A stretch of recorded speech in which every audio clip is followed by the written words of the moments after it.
Hai teman-teman pendengar dan pewarta Daily Fresh Juice yang saya kasihi. Berjumpa lagi dengan saya, Pastor Johannes Yandi Buntoro CDD, di tempat tugas saya di Paroki Kristus Raja di Kota Medan. Injil kita pada hari ini diambil dari Injil Lukas bab 24 ayat 13 sampai dengan 35. Pada hari Sabat sesudah Yesus dimakamkan, dua orang dari murid-murid Yesus pergi ke sebuah kampung bernama Emmaus yang terletak kira-kira 7 mil jauhnya dari Yerusalem. Dan mereka bercakap-cakap tentang segala sesuatu yang telah terjadi. Ketika mereka sedang bercakap-cakap dan bertukar pikiran, datanglah Yesus sendiri mendekati mereka, lalu berjalan bersama-sama dengan mereka. Tetapi ada sesuatu yang menghalangi mata mereka, sehingga mereka tidak dapat mengenal Dia. Yesus berkata kepada mereka, "Apakah yang kamu percakapkan sementara kamu berjalan?" Maka berhentilah mereka dengan muka muram. Seorang dari mereka, namanya Kleopas, menjawabnya, "Adakah engkau satu-satunya orang asing di Yerusalem yang tidak tahu apa yang terjadi di situ pada hari-hari belakangan ini?" Katanya kepada mereka, "Apakah itu?" Jawab mereka, "Apa yang terjadi dengan Yesus orang Nazaret? Dia seorang nabi yang berkuasa dalam pekerjaan dan perkataan di hadapan Allah dan di hadapan seluruh bangsa kami. Tetapi imam-imam kepala dan pemimpin-pemimpin kami telah menyerahkan Dia untuk dihukum mati, dan mereka telah menyalibkannya, padahal kami dahulu mengharapkan bahwa Dialah yang datang untuk membebaskan bangsa Israel. Tetapi sementara itu telah lewat 3 hari sejak semuanya itu terjadi, dan beberapa perempuan dari kalangan kami telah mengejutkan kami. Pagi-pagi buta mereka telah pergi ke kubur dan tidak menemukan mayatnya. Lalu mereka datang dengan berita bahwa telah kelihatan kepada mereka malaikat-malaikat yang mengatakan bahwa Yesus hidup. Dan beberapa teman kami telah pergi ke kubur itu dan mendapati bahwa memang benar yang dikatakan perempuan-perempuan itu. Tetapi Yesus sendiri tidak mereka lihat. Lalu Ia berkata kepada mereka, "Hai kamu orang bodoh, betapa lambannya hatimu, sehingga kamu tidak percaya kepada segala sesuatu yang telah dikatakan para nabi. Bukankah Mesias harus menderita semuanya itu untuk masuk ke dalam kemuliaannya?" Lalu Ia menjelaskan kepada mereka apa yang tertulis tentang Dia dalam seluruh kitab suci, mulai dari kitab-kitab Musa dan segala kitab nabi-nabi. Sementara itu mereka mendekati kampung yang mereka tuju. Ia berbuat seolah-olah hendak meneruskan perjalanannya, tetapi mereka mendesaknya dengan sangat, "Tinggallah bersama-sama dengan kami, sebab hari telah menjelang malam, dan matahari hampir terbenam." Lalu masuklah Ia untuk tinggal bersama-sama dengan mereka. Waktu duduk makan dengan mereka, Ia mengambil roti, mengucap berkat, lalu memecah-mecahkan roti itu dan memberikannya kepada mereka. Ketika itu terbukalah mata mereka, dan mereka pun mengenal Dia.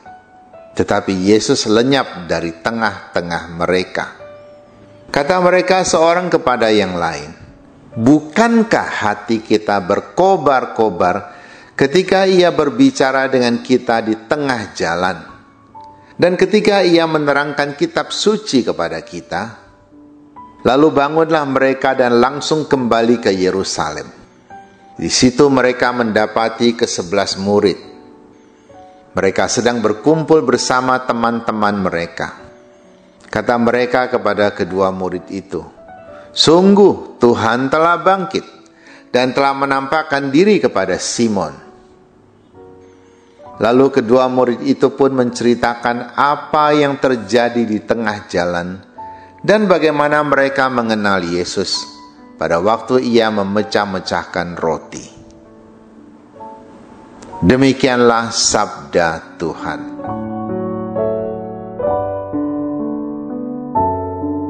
Jadi kedua murid dari Emmaus itu adalah orang-orang yang sudah mendengar berita bahwa Yesus bangkit. Tapi mereka tidak percaya. Karena itulah mereka pulang dengan kecewa. Pulang ke kampung halamannya. Seakan-akan hanya di kampung halaman mereka bisa menemukan kembali apa yang telah hilang. Yaitu semangat mereka dalam mengikuti Yesus Kristus. Zaman sekarang ini banyak orang juga sudah kehilangan semangatnya untuk merindukan Yesus dalam perjamuan Ekaristi. Tentu saja dengan berbagai macam alasan. Alasan pertama adalah lebih praktis, lebih nyaman kalau kita mengikuti misa online saja. Kita bisa bebas dalam berpakaian, kita bisa bebas mungkin sambil makan juga, sambil pindah-pindah channel kalau tidak menarik, atau mungkin sambil mengerjakan hal-hal yang lain. Kita juga tidak perlu berebut tempat parkir, harus datang lebih pagi supaya bisa parkir. Setelah misa mungkin kita juga tidak perlu repot memindahkan mobil. Ada saja banyak alasan untuk itu.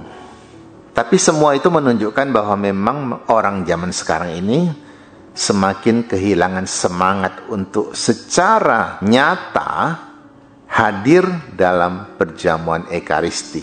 Secara nyata menyambut tubuh Kristus. Bahkan yang sudah hadir sekalipun, kalau memang menyambut tubuh Kristus dengan jiwa yang tidak pantas, jiwa yang berdosa, itu sebenarnya hanya sekedar formalitas saja. Bahkan ada umat yang setelah sambut komuni, dia segera meninggalkan gereja. Tidak menunggu berkat penutup lagi. Tidak menunggu diutus lagi. Karena pada akhir misa kita semua diutus untuk mewartakan kasih Tuhan.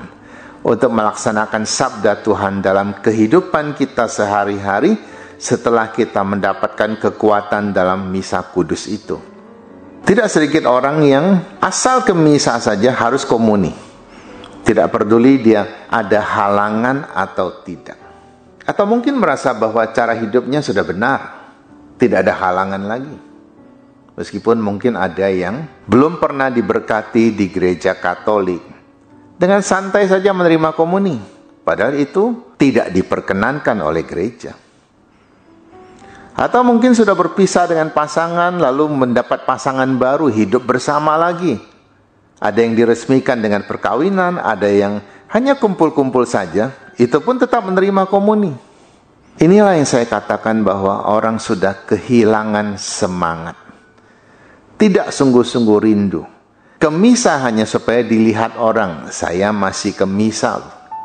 Mungkin orang-orang yang melihat bisa tertipu. Tapi tidakkah kita juga menipu diri kita sendiri? Kalau kita melakukan hal-hal yang tidak saja tidak berguna, tapi juga menjerumuskan kita lebih dalam kepada dosa. Saya tidak berbicara tentang penistaan agama, karena kita sendiri tahu apa yang terjadi. Nah, dua murid dari Emmaus ini sudah kehilangan semangat. Makanya mereka pulang dengan kecewa.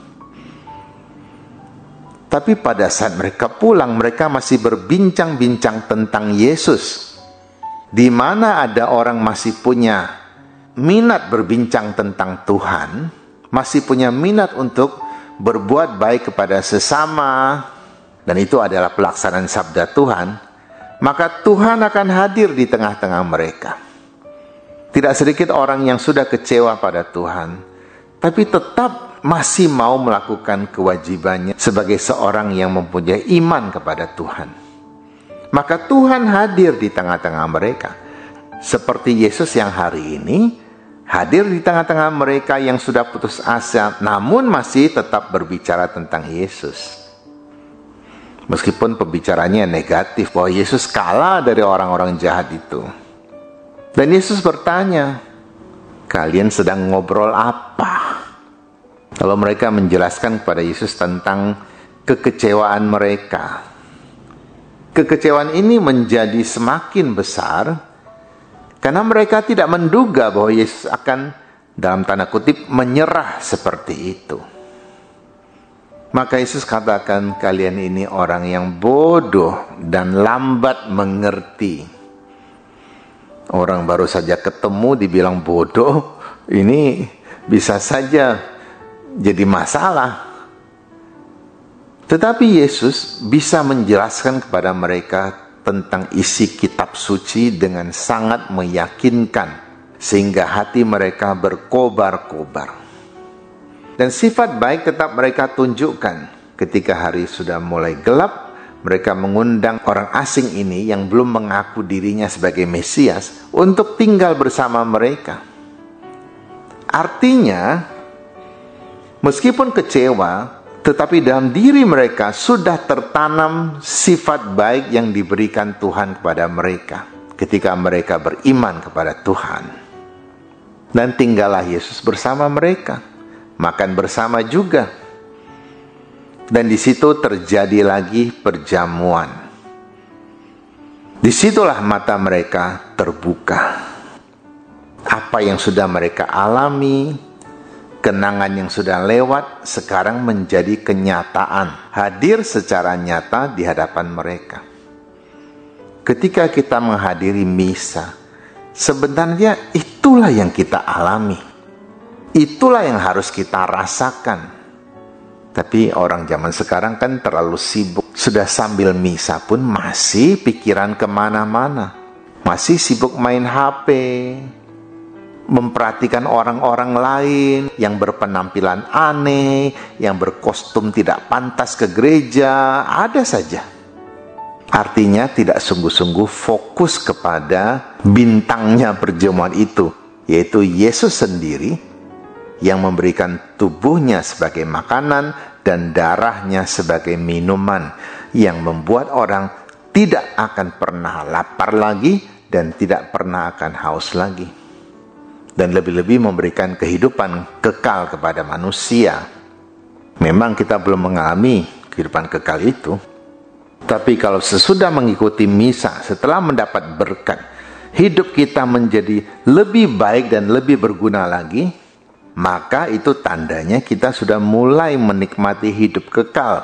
Cuma kita mungkin belum bisa menerimanya 100%. Kemudian setelah mereka mengenali Yesus, Yesus hilang. Tetapi sekarang mereka tidak kecewa lagi. Mereka segera bangkit malam itu juga, pergi kembali ke Galilea. Bertemu dengan ke-11 rasul. Dan di situ mereka diyakinkan lagi. Semoga kita semakin merindukan Ekaristi Kudus, bertemu secara langsung dengan Tuhan, menerima berkat-Nya, dan kita sendiri menjadi berkat yang baik bagi orang-orang yang kita jumpai dalam kehidupan sehari-hari. Orang boleh saja kecewa, tetapi yang penting adalah dia masih punya harapan. Semua kekecewaan akan lewat, tapi hanya harapanlah yang membuat orang untuk bangkit lagi, untuk mendapatkan buah-buah yang baru lagi.